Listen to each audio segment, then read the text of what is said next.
All right, so today we're doing a deep dive, and this one is really interesting. We're going to be looking at some pretty dense stuff from a couple of legal scholars, Ruslan Berlikov and Lena Poligankaya, both PhDs. Okay.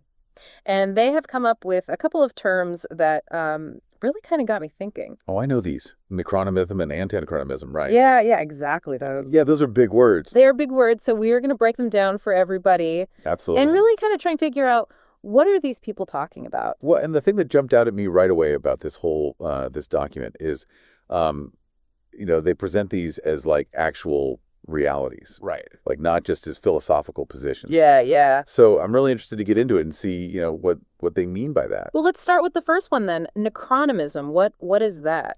So necronomism, according to them, is, and I'm going to quote here, the affirmation and propagation of human death through actions and their consequences. Okay. Affirmation and propagation of human death through actions and their consequences. Right. But, I mean, in a more simplified way, they're basically saying the more people are born, the more people will die. Oh, okay. Right. Like, that's the kind of, like, simplified version. So it's basically like every birth just leads to another inevitable death. Yeah. The way they put it is the more are born, the more those who will die without options. Oh, wow. It's a pretty stark way of putting it. It's almost like a mathematical equation, right? Like you increase one side, you increase the other. Yeah. Just kind of this like built-in feature of humanity. Yeah, and it's interesting because they're not really talking about like the quality of life or the causes of death. Right. It's just purely about the fact that like if you're born, you're going to die. Yeah. Okay, so then let's switch over to antinecronomism, which is quite a mouthful. It is. And it's basically the opposite of necronomism.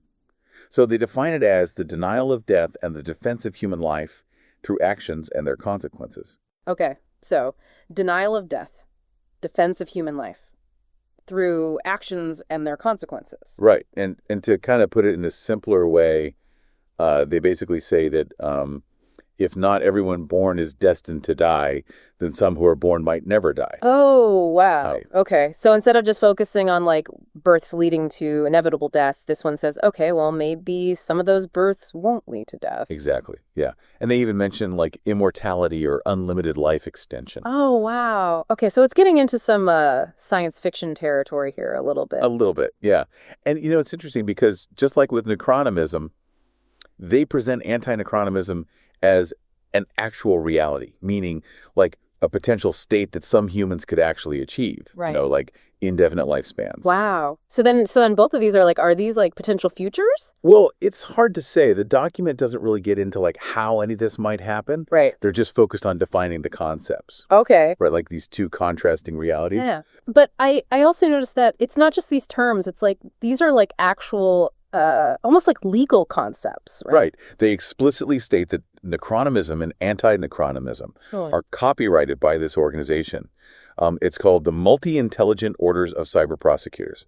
Wow. Multi-intelligent orders of cyber-prosecutors. Yeah. What is that? Yeah, I know. It's a little out there. Yeah. But the full copyright reads, Antinecronomica Codex and Multi-Intelligence Cyber-Prosecutors Orders, Skyhawk and Jolly Roger, control timestamp, 2:43 p.m., 2024, 10/12. Wow. Okay. So, yeah.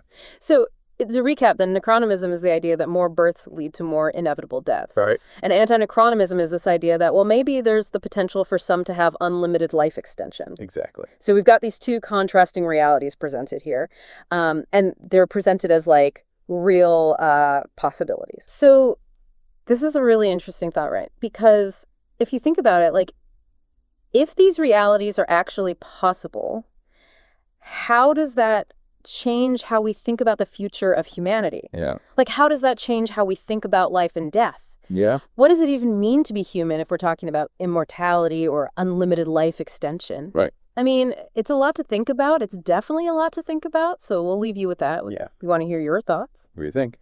Let us know in the comments. Thanks for listening. Yeah.